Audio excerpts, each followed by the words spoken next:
Bienvenue dans cette revue de presse. Ah là là, ça faisait quelques temps que j'avais pas pu faire de revue de presse. Aujourd'hui donc, on va s'occuper un petit peu de toute l'actualité qu'il y a eu, pas seulement ce week-end, mais bien toute la semaine dernière. Le lundi, c'est la fameuse revue de presse. On regarde ensemble un petit peu l'actualité avec un support et on en discute surtout ensemble. Et ça ne vous aura certainement pas échappé, je ne suis toujours pas de mon bureau, je suis actuellement en pleine campagne varoise où je prends du repos, où je fais le point sur ma vie. Mais bien entendu, ça ne m'empêche pas de vous proposer des vidéos et notamment des petites analyses, des petites consultations de toute l'actualité catch de la semaine. Une actualité catch qui est dense puisque je vais vous parler de 14 nouvelles qui a eu lieu durant la semaine et on va notamment parler du cas CM Punk qui n'a toujours pas fini de faire jaser. Et on se retrouve sur Catch News, comme d'habitude on va sur Catch News qui est un petit peu notre support préféré pour ces revues de presse et on a donc notre première news, Logan Paul s'entraîne avec acharnement à l'approche de Crown Jewel. Et le 5 novembre prochain, Logan Paul va tenter de mettre un terme au règne du chef tribal. Et le 5 novembre prochain, Logan Paul va tenter de mettre un règne au terme du tribal chief Roman Reigns lors du PLE Crown Jewel à Riyad en Arabie Saoudite. Hier, la WWE a partagé des photos et une vidéo de l'entraînement de Logan Paul avec nul autre que Shawn Michaels. Une nouvelle fois, Logan Paul montre à quel point il a de grandes habiletés physiques et surtout à quel point il prend très au sérieux la discipline. Et c'est clair qu'on peut le voir à l'écran, Logan Paul, il est vraiment très impliqué dans ce combat, dans ce contrat avec la WWE et il a vraiment décidé d'être au top pour affronter Roman Reigns. C'est une chance assez inespérée pour lui, c'est un grand des médias sociaux, il se sert de cette notoriété du coup pour avancer, pour faire une véritable ascension du côté de la WWE et en tout cas, une chose est sûre, c'est qu'il le prend quand même très à cœur et il s'entraîne quand même avec Shawn Michaels, donc voilà, je pense que ça devrait être assez intéressant pour Crown Jewel. Des nouvelles maintenant de Adam Page, le Hangman qui a été blessé lors de son match contre Jon Moxley la semaine dernière à Dynamite et on a donc quelques nouvelles par rapport au Cowboy. Donc Hangman Page s'est retrouvé à l'hôpital suite à l'épisode de Dynamite du 18 octobre, une visite de courte durée car il a rapidement obtenu son autorisation de sortie et il a été diagnostiqué avec une commotion cérébrale. Depuis, Adam Page a été en mesure de prendre la parole sur Twitter afin de confirmer qu'il allait beaucoup mieux. Hey, merci tout le monde pour votre gentillesse, je vais bien, je me sens bien aujourd'hui. J'ai mangé un bon panini pour le déjeuner. Merci à Paul, l'arbitre du match, l'équipe médicale, Moxley, Brandon, BG, etc.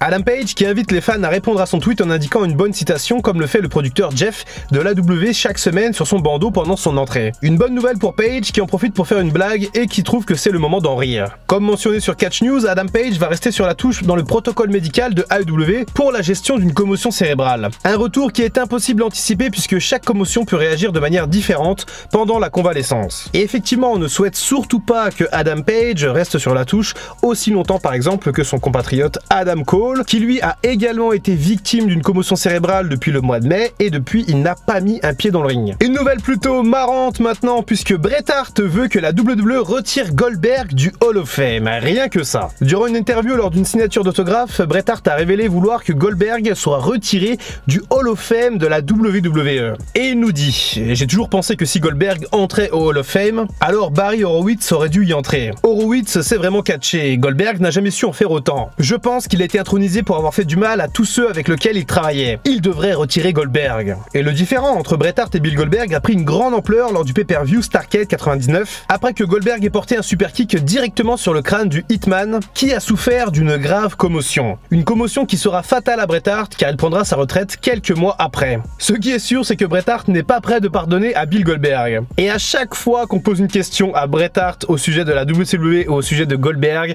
il en profite pour lui balancer une punchline. Bret Hart aujourd'hui, il est vraiment aigri par rapport à ça et il déteste Goldberg et dès qu'il peut, il lui envoie une cartouche. Et ce qui est fou quand même, c'est que c'était il y a plus de 20 ans cette histoire. Alors ok, Bret Hart, il était au sommet de son art, il était loin de la retraite à l'époque, il était encore toujours bon, il pouvait continuer de catcher et cette blessure, ce move qui n'a pas été maîtrisé par Goldberg a terminé sa carrière.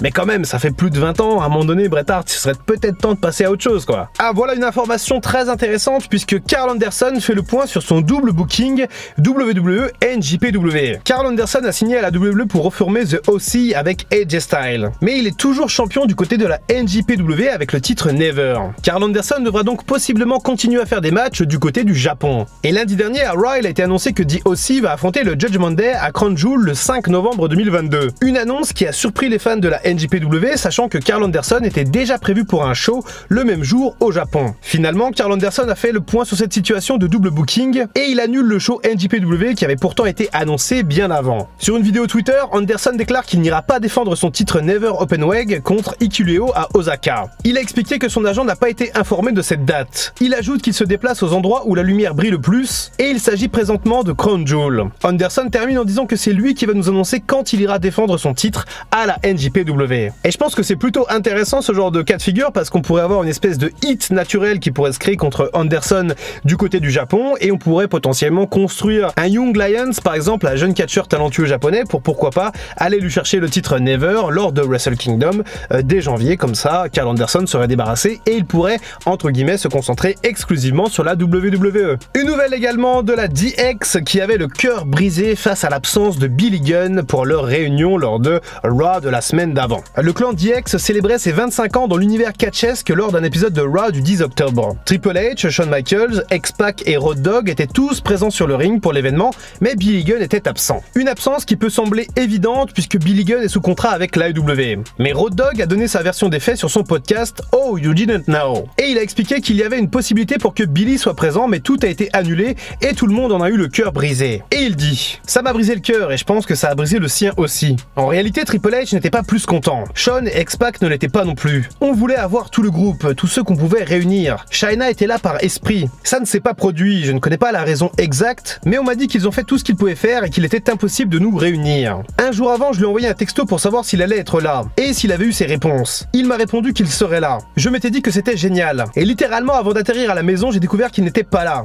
Je lui ai parlé via texto, il n'était pas heureux de la situation non plus. Ça n'a tout simplement pas fonctionné, je comprends, peu importe. Je comprends que AEW et la WWE ne soient pas de grands amis d'un point de vue business. C'était un gros événement et j'ai l'impression qu'il s'est fait avoir. Et qu'il ne l'ait pas vécu avec nous, je suis désolé de ça. Je sais aussi que lui en est désolé. Et en fait, c'est pas mentionné dans l'article parce qu'après, ça arrivait bien après ces informations. Mais en gros, en fait, il y a eu des problèmes entre Tony Khan et la WWE. Et en gros, Tony Khan voulait que Billy Gunn soit présent du côté de la WWE, mais avec l'étiquette d'AEW, donc potentiellement un t-shirt ou quelque chose qui puisse montrer aux fans que Billy Gunn appartenait bel et bien à AEW, ce que la WWE a refusé. Des nouvelles de l'un de nos catcheurs préférés depuis quelques années parmi la communauté de Dr Wrestling, à savoir Shinsuke Nakamura.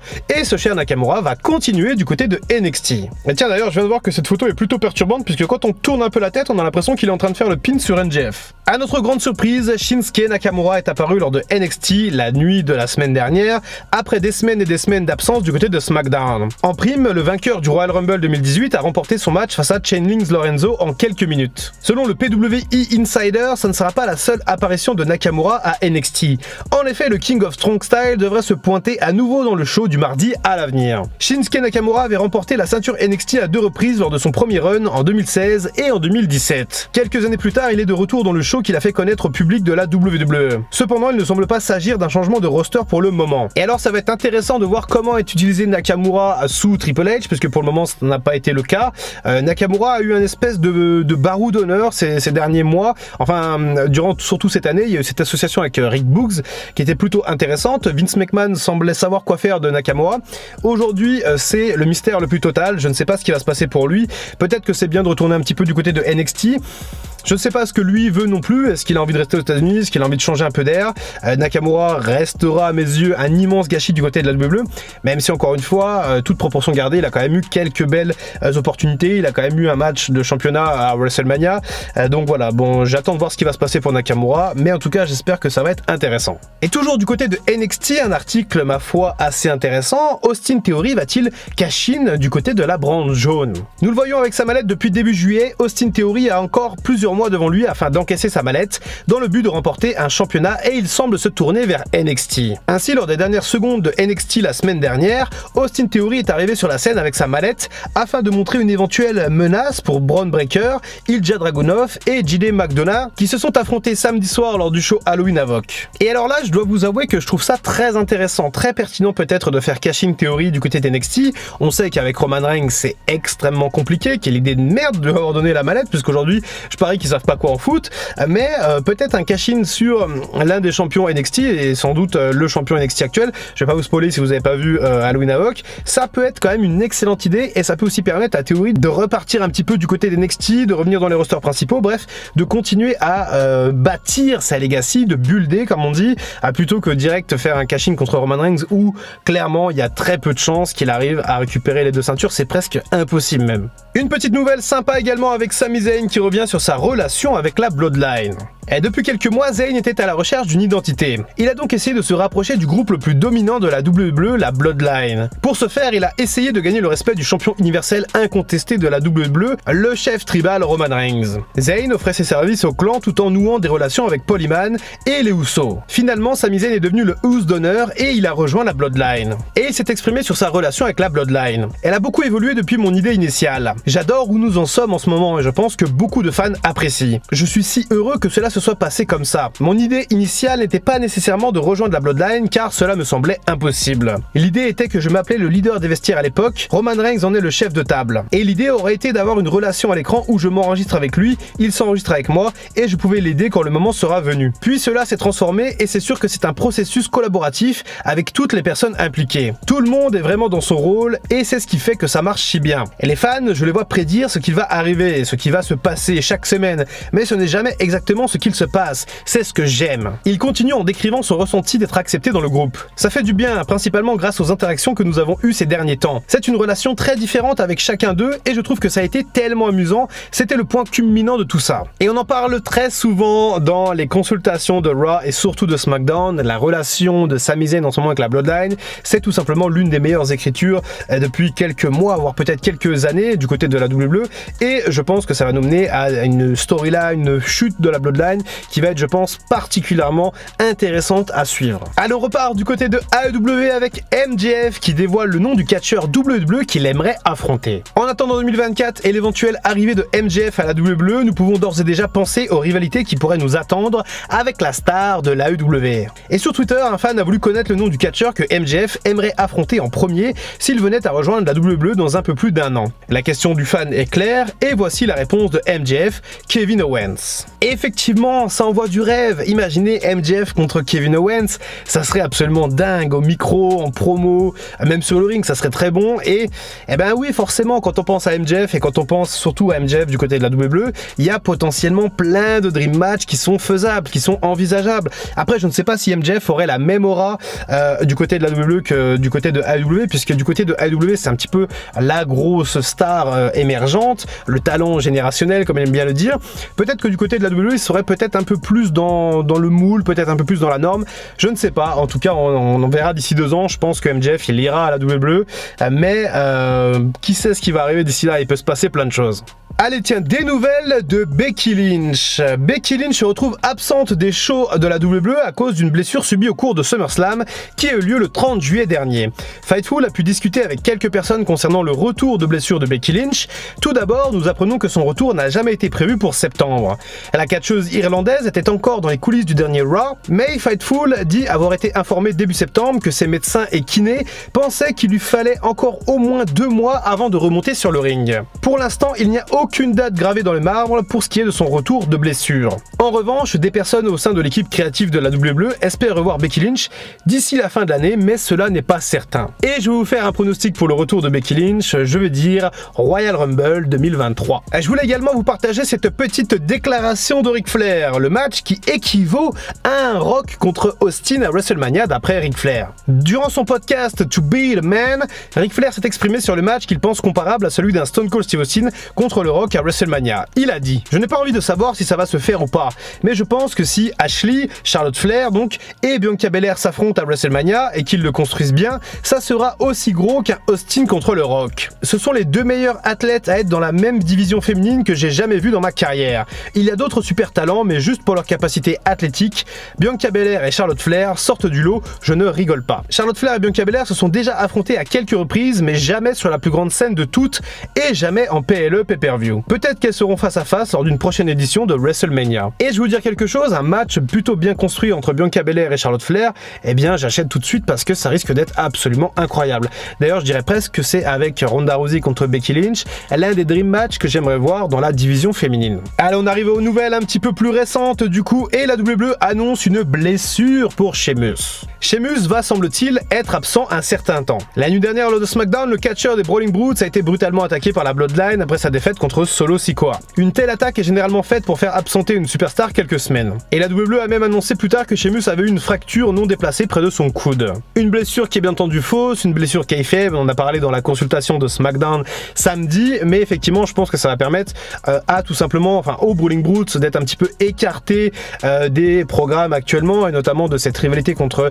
Imperium qui n'est pas terminée, pour pourquoi pas la reprendre aux alentours des Survivor Series avec un retour de Sheamus en grâce, et pourquoi pas une grosse victoire des Brawling Brutes, ou pourquoi pas un titre de champion intercontinental pour Sheamus, on peut rêver. On arrive aux deux dernières nouvelles de cette revue de presse, et elles vont concerner toutes les deux CM Punk. Et est-ce qu'on est donc à la fin de l'aventure pour CM Punk du côté de AEW? Les jours de CM Punk à AEW sont en danger depuis l'altercation dans les coulisses d'All Out. L'ancien champion de la compagnie va-t-il prendre la porte après seulement un an d'aventure? D'après les nouvelles informations données par Dave Metzler dans la Wrestling Observer Newsletter, ça pourrait être le cas. En effet, l'AEW serait en discussion avec CM Punk à propos de son avenir.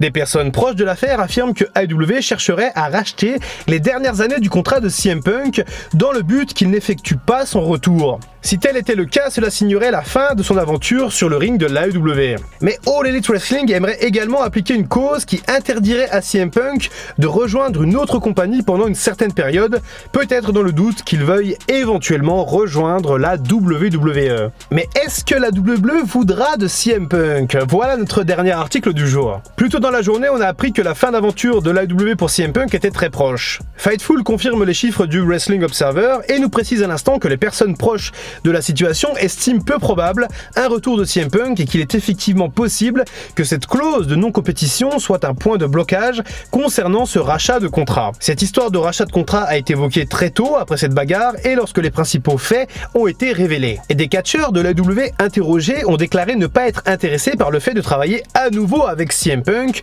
ou même partager un vestiaire avec lui, à moins que des efforts très importants de sa part soient faits pour réparer cette mauvaise image donnée à la promotion. Fightful précise que depuis la tenue de la réunion avec tous les talents de AEW, un grand nombre des personnes interrogées ne s'attendent pas à un retour de CM Punk. Concernant la WWE, Fightful a interrogé des sources qui n'ont pas voulu commenter officiellement la situation, mais elles ont fourni quelques informations. Elles ont affirmé que Vince McMahon n'aurait sans doute jamais fait revenir CM Punk si l'occasion s'était présentée et s'il était toujours en charge actuellement. Surtout après cette bagarre en coulisses et que c'est la Fox qu'il avait voulu à l'époque, juste avant qu'il ne signe chez AEW. Concernant Triple H, les sources disent que la donne pourrait être différente au bon moment, avec la bonne offre financière, les bonnes idées dans le domaine créatif et surtout que la porte soit ouverte dans la mesure du raisonnable. Un retour de CM Punk pourrait rendre le programme encore plus excitant, mais le contrat ne serait sans doute pas du temps plein comme celui de l'AEW, à cause notamment de ce qui s'est passé là-bas. Si le rachat de contrat est fait par AEW, CM Punk n'aurait sans doute pas besoin de remonter sur un ring pour ce qui est du côté financier. Fightful termine en disant que ni CM Punk ou l'AEW n'ont confirmé ou nié toutes les informations données et que les dirigeants de la fédération de Tony Khan ont gardé le silence sur cette situation depuis le début. Le cas CM Punk reste un énorme imbroglio, ça va être un véritable enfer, il va y avoir plein de choses qui vont sortir dans les prochaines semaines, il y aura peut-être des problèmes juridiques, je ne sais pas si AEW va vouloir racheter le contrat de CM Punk, je ne sais pas s'il va y avoir une clause, peut-être que CM Punk pourra aller ailleurs, est-ce qu'il va revenir du côté de la WWE maintenant que c'est Triple H et plus McMahon? Tout est possible, je ne sais pas véritablement ce qui peut se passer. C'est pas impossible aujourd'hui qu'on revoie CM Punk du côté de la WWE et ça quand même ça me surprend beaucoup, j'aurais pas cru il y a quelques mois encore, mais aujourd'hui je ne suis plus si catégorique. Pour moi je pense qu'il y a peut-être une chance de revoir CM Punk. Après tout la WWE a toujours ramené un petit peu les catcheurs avec qui elle était en froid, je pense aux Warriors, je pense à Savage notamment, et même Bret Hart, imaginez-vous, donc voilà, c'est pas impossible de revoir CM Punk à la WWE. Moi je sais pas si vous, en tant que fan, vous souhaitez voir CM Punk à la WWE, si c'est le cas, bah, n'hésitez pas tout simplement à m'en parler dans les commentaires. Aujourd'hui, tiens, on va baser les commentaires sur ça. Je vais simplement vous poser la question. CM Punk à la double pour un retour, oui ou non? Dites-moi ça dans les commentaires. Voilà pour cette vidéo d'actualité. On a fait un tour véritablement complet de l'actu dans cette revue de presse. N'hésitez pas à me donner vos points de vue par rapport à ça. Cette semaine, on va faire pas mal de petites chroniques, du coup, qui ne sont pas des revues de presse. Il n'y aura pas de support où je vous parlerai de certains sujets en particulier. On parlera notamment d'ailleurs de CM Punk. Bref, j'ai hâte de vous montrer tout ça. C'était Dr Wrestling. À très bientôt pour une prochaine vidéo. Et en attendant, comme d'habitude, prenez soin de vous. I can feel the blood creeping up from the heathens. Got will, got fight, got pride, got reason. If they wanna go eat, then you know I'm gon' feed them. If you're coming for me, hope you're ready for a demon.